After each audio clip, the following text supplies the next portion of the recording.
Hey folks, how you all doing? This is Con Ulrich coming to you with some more Company of Heroes 2 1v1 action. Today's game takes place with one of our most treasured community members. This is, of course, Jove. He's playing the OKW, and he is bringing in some very standard commanders. Scavenge Doctrine, Special Operations Doctrine, and Breakthrough Doctrine. Meanwhile, his opponent up here with a lot of male signs in the name. It is Deep Dark Fantasy playing the Soviets. And very quickly building a special rifle command. So we're going to see, I think, a big switch towards these penal troops. But before we get too ahead of ourselves, I do want to see that Deep Dark Fantasy DDF is bringing in shock rifle frontline tactics, partisans, and guard motor coordination tactics. Not surprising, all things considered. Now, Jove is opening up with a very standard opening. He's going to go 2 Volks. My guess is on this map, it's probably going to be 3 Volks in tech. Meanwhile, Deep Dark Fantasy is going with a penal opening, and indeed, if half of the changes that we expect from the winter balance patch are going to come through, be prepared to see a lot more penal troops moving forward. I will say before this game really starts going, I do want to announce a couple of really awesome things. One is there's going to be a new microphone for this channel coming in the next week or so. I think maybe 2 weeks at the most. I have heard your guys' feedback about getting some better sound equipment, and now finally I'm in a good position I can do that successfully. Soviets in the meantime, by the way, moving down to pick up the German expansion fuel, but it also looks like the Germans are going to trade for the Soviet fuel. Kind of an uncommon positioning there. Oh wow, okay, so Jove is not going for 3 Volks opening, he's going for a late Kubel instead. It's kind of uncommon. Especially with the penal troops on the map, this Kubel is not going to have a ton of an effect. The other thing in the meantime, folks, is to note that actually right around March 5th or so, I'm going to need to activate Mr. Awesome is here to help me out with having some more material going on the channel. And unfortunately, I'm going to be away for a week. I'm just kind of escaping the old work. So I ask you guys to please be patient with me on that week. If you are, you know, very patient, I promise good things will happen because of that. Deep Dark Fantasy is going to be bringing in a clown car in the meantime as well. So interestingly enough, we're going to see that M3A1 light scout car, which is a 50 cal equivalent on top of it, which only increases the problem that this Kubelwagen is going to have. And now I guess the Kubelwagen is going decently well against these penal troops, but the Soviets themselves do have the fuel already in supply. And the Germans have just lost their only munitions point down here to the south. The Germans finally get their own fuel to the north side. But this clown car is going to be vicious destruction for them. Now, unfortunately for Jove, he can call in a Rakettenwerfer, but that's still another 100 manpower off or so, plus then the actual time it takes to deploy to the field, which is going to give DDF a very big advantage in firepower for at least the next minute or so. Penal troops in the meantime are going to decide to fall back, and Deep Dark Fantasy is looking just to build up his fuel income just a little bit more, I'm guessing, before he techs into that Tank Heavy Battalion command. Now, Volksgrens in the meantime are going to find themselves again, like I said, outgunned, plus with these penal troops out here, it's kind of chilling.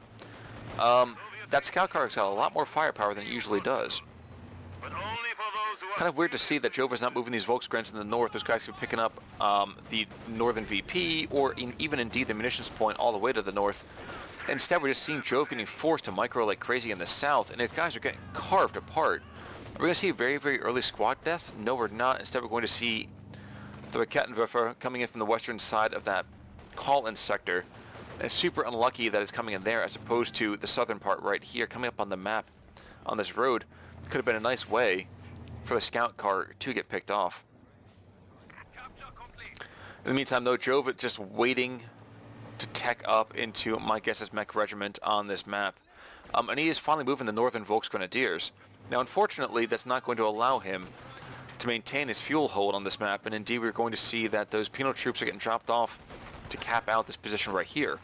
But the Rakettenwerfer coming forward, we could see this scout car really regret hanging around. I think Jove intends to do just that. He's got himself hunkered down in a pretty good position. My guess is aiming just right across the map here. Yes, we are. So, dominating this intersection and very much threatening any aggression that could come forward. Now, unfortunately for him, we will see that Deep Dark Fantasy will be able to pick up. That's a little bit of repair time. But neither player really teching very much, which is super shocking for me. Volkswagen to the north is kind of hanging out. My guess he's waiting to see a push forwards, or indeed, even if he decides to take up eventually, he could throw Panzerfaust into the rear of the scout car. Now, unfortunately for him, we will see penal troops do have a flamethrower, and flamethrower plus armored car means you got to get out of there now. But both players really floating a lot of resources, which is unlike both of them. Even more unfortunate, we will see now that those Volksgrenadiers have fallen in defense of the fatherland. And indeed, probably going to see this Raketenwerfer getting forced to retreat, too. No, not seeing that. That's surprising to me. Okay, Deep Dark Fantasy is going to go for guard mortar coordination tactics as well. He's going to call in both guards and a mortar team. Mortar ostensibly to force off this kind of usage of the garrison. Yikes, and the guards give him a fearsome edge and firepower. So Jove's got to tech up right now. Battle Group Headquarters coming in. I don't know if that's going to be enough firepower for him. But it's definitely a start. And a replacement squad of Volksgrenadiers comes out to the field. Nope, never mind. Never mind. So Jove instead is going to call in Panzer Fusiliers. So good decision there. He just needs some bodies to throw on the line for the time being. Infantry ready to utilize breakthrough tactics. We're getting a little bit back to normal here with both, with the southeastern fuel falling to German hands and northwestern fuel falling to the Soviet hands. We're getting ourselves a little bit back to, a standard crossroads map. Panzer Fusiliers are going to come in and around on top of these penal troops. Any kind of rifle grenade? No, not just yet. But they're also being upgraded with the GR-43s. Excuse me. There we go. Grenade. And the penals don't see it. The penals don't see it and get whooped. 4 models going down here. The last guy dying as well. So Deep Dark Fantasy losing, what, 25% of his line infantry? Just like that. And I think it's always so cool. I love those things. The anti-tank grenades, it's so great to finally see these things actually in the game. Another squad of guards being called in. And I'm wondering, are we going to see DP light machine guns already? Yep, we're going to see them on the more recent squad, even though they're falling back. Forgive me, I'm sorry. This garrison right here, I was confusing the penal troops with that for a second. I don't know why. And Jove would be well served to continue just calling in these Panzer Fusiliers. It is moderately amusing to me that if you want to check out the bulletins of both sides, Deep Dark Fantasy has one that gets for each of the line squads for the Soviets. In the meantime, though, Jove's are just a little bit more standard. We're going to see just the Raketenwerfer as well as just the Volksgrenadiers getting some buffs. Enemy forces capturing supplies. And very, very standard ones. Germans looking to go and frustrate the Soviet fuel incomes. Good decision right there.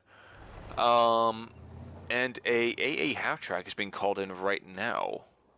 So interesting decision, especially knowing that the guards are on the field. I don't know if the AA half-track is going to be exactly what he's looking for. Now, were I him, I would instead suggest maybe going something with the ISG. But Jove is a lot better than I am, so maybe I'm just wrong on that one. Panzer Fusiliers find themselves outgunned by an insane amount between the flamethrower as well as the light machine guns. Barely a model making it out alive. Task complete. And if he's lucky, this Raketenwerfer is not going to be seen. If he is seen, that is going to be a very rude awakening. Mechanized flak is ready for action. But here we go. So the flak half-track coming in, and it seems these guards have like a magnet for this Raketenwerfer. Fire 2 shots and take out a model. That's a little bit unlucky there. But AA half-track is setting up, and he will open up here, folks. And that penal battalion might want to back off right about now. Losing 40% of their strength in about 5 seconds. And indeed, the AA half-track will come under fire from these guards. But being able to pin them, oof, that was just super, super good timing right there. 2 squads getting forced off, and we're still not seeing any sort of tech structure coming out for Deep Dark Fantasy. Very, very strange indeed. So AA half-track will allow Jove a little bit of freedom to get back into this, and with the Storm Pioneers being able to repair it, and it's such a small health pool, do quick repairs to get it back on the line. But I'm getting the feeling that this thing is not going to want to be on the front lines too quickly, or for too long either. Indeed, we'll see. He's going to put fire into this house right here, this garrison. And it seems to be doing rather well until, of course, you do notice that the mortar team is still out there. And those PTRD, I'm right. PKVD, the German ones. Anyway. Not a particularly healthy place to be if you're a light-skinned armored vehicle. Soviets, in the meantime, will start to shell the German positions, and will do decently well, especially since this mortar team is never going to get found out unless it's just a stupidly clumsy attack. And tanking up now to a tank heavy battalion command will allow a rather slow T-70, but one that could be interesting nonetheless. Volksgrenadiers, in the meantime, have thrown out a Panzerfaust into the back of this scout car, and with the addition of the kind administrations of this light anti-aircraft gun, we will see the scout car picked off. Soviet push to the east will hide the fact there's going to be a double T-70 play. And if I'm the Germans and I don't know this, I have one Raketenwerfer on the field. That's decent to deflect one, but having 2 T-70s, that's a little hard. So it's like Deep Dark Fantasy looking to make a quick knockout punch on this one. I don't know if that's going to work out well necessarily. Germans, in the meantime, though, taking these territory points. Breakthrough Doctrine is so good at just being able to do that. Rushing up and picking off these territories like crazy. Look how fast that is. Was that 5 seconds? 6 seconds? It's delicious just to see how quickly the control gets melted. In the meantime, though, these penal troops are still having a heyday against these Volksgrenadiers. These guys are outgunned by quite a bit. He's got to get out of there now. Managed to do so, but it is not easy. Anti-aircraft gun, though, is going to be able to encourage these guards. That is probably better for them to leave. Whew, I was lucky right there. In the meantime, Panzer Fusiliers are similarly inclined to be pushed away as a double T-70 comes up, and it's probably going to carve this poor group of guys to pieces. Panzerfaust on 1 might do a fair bit of work, but it's going to cost him a ton of models, never mind. One squad getting blown to pieces. And that is the power of T-70s, folks. Those light guns don't do a ton to higher level tanks, but to infantry, stupidly vicious. Panzer Fusiliers, in the meantime, turn to mush. And these Volksgrenadiers are going to get carved up as well. Gets a Faust off, damage to the engine on one of them. So we might see the Raketenwerfer get here in time. Here we go. So one more shot. We'll take up one of them, and that's one. And the other one is going to be able to nearly take out this flak emplacement, but he's going to pay for it with his life. I pretty much guarantee you on that one. Rear armor hit. There we go. And this AA half-track will be enough, it looks like, to at least push back the T-70. Might even take it out. Oh, just managed to just like limp away. Strange. This Raketenwerfer was not required. I took a shot to take out that sandbag. That's something you never really see. But the death of that 1 T-70 and really Deep Dark Fantasy's tunnel vision on that has allowed Jove to get himself back in this game. He holds the southeastern side of the map pretty comfortably now. The western one turning back into his control more and more as we're moving forwards. And while, yikes, he's going to play Minesweeper with his brave troops, Jove is nowhere near out of this, folks. GR-43 is coming in again. I'm definitely looking forward to seeing what these troops can do once they're more upgraded. Recon package in the meantime, okay, well, he's going to back away, so forget that, folks. Volksgrand's trooping up to the north, and Jove is going to call in, looks finally, a Schwerpanzer headquarters. And if he does so, my question is where he might be able to put that. Putting it right here will open him up to a lot of enemy firepower, but will allow him to lock down the garrison, as well as the main approaches to his base. But if he slips over here to the west, which is also a decent plan, he has to worry about these deep carves into his backfield anymore. Northwest, in the meantime, we'll see a meeting engagement between combat engineers and Volksgrenadiers, and yeah, combat engineers don't want to take that one. It's a good plan right there to back away. Jove, though, he is a ton away from this Panzerjäger, but could be kind of fun to see that happen if it ever gets to that late game. But 404 to 421, it does not compute with Jove right now. He is down, which is very, very surprising to him. Doesn't ever hardly seem to be down. And T-70 charging forwards, and it looks like this Verkettenwerfer will get one more shot and then going to bolt for the high hills. There he goes. He's out of there. Nope, never mind. Picked off instead, and that gun is now safely in Soviet hands. That's not what you want to see.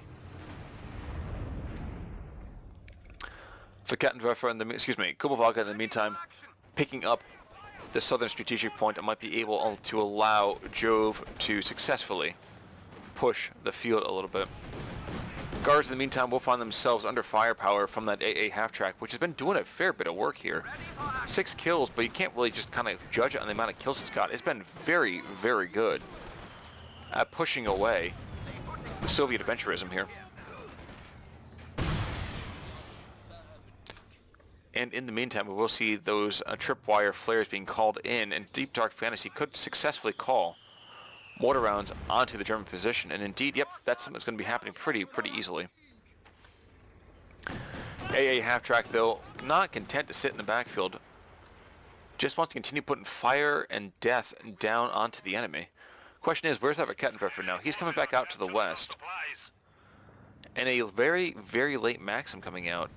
Strange. The support weapon company, I haven't even seen that gone out just yet. And we do see that coming in as well for DDF. And 17 minutes into this game, 17:30, Jove is only taking the middle VP back as we speak. Shrimpayos, though, are going to go and pick up the wreck from this clown car. Good decision right there. And this poor half-track is going to get savaged if he doesn't get out of there right now. Move, my friend, move. Indeed, Verkettenwerfer comes forward. Both Verkettenwerfers coming forward. But I would not be surprised if the German one wins out. Especially as this other guy comes, this other Volksgrenadier squad comes forward. Tosses a grenade? No, he doesn't. But T-70 takes a round. Will he get another one? Super... Okay, I was going to say super close, if nothing else.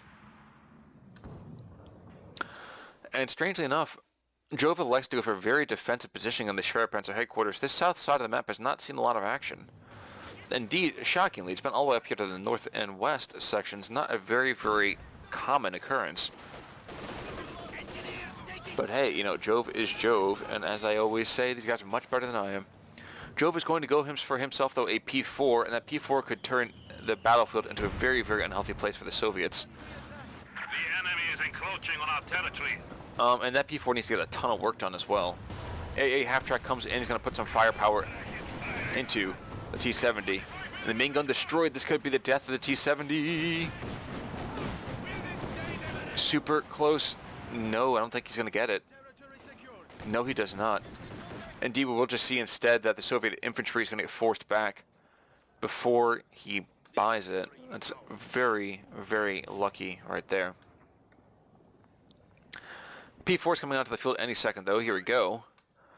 And DDF seems a little bit confused about what he should be buying. Should he buy some AT? Is he just going to go and try to tech up further? Now, it doesn't look like he was going to tech up and decides against it. Interesting decision right there. Verkettenwerfer coming in forwards, though, he's going to be able to get a line on this T-70 pretty quickly. And this P4, he knows the P4 is here, so if this P4 can survive this marked vehicle, Deep Dark Fantasy might be out of luck. But not too sure about that, because Jove is not really playing too tight on this one. He's going to lose his Verkettenwerfer, and his P4 goes down immediately? Really?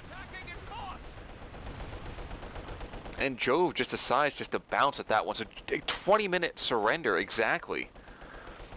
Before any of you guys complain out there, the reason that happened is because Jove saw the T-70 already, as well as knowing that he doesn't have any other fuel income that will allow for another 2 or 3 minutes. His infantry is underleveled. His AT guns are gone. All he's got is this AA half-track and this Kubelwagen. The Soviets have way more on the field and will be able just to savage his infantry wherever it is, taking very, very aggressive fights. So in exactly 20 minutes, Jove goes down to deep, dark fantasy. Wow, I didn't expect that, guys. I know you didn't either. Final score 368 to 412.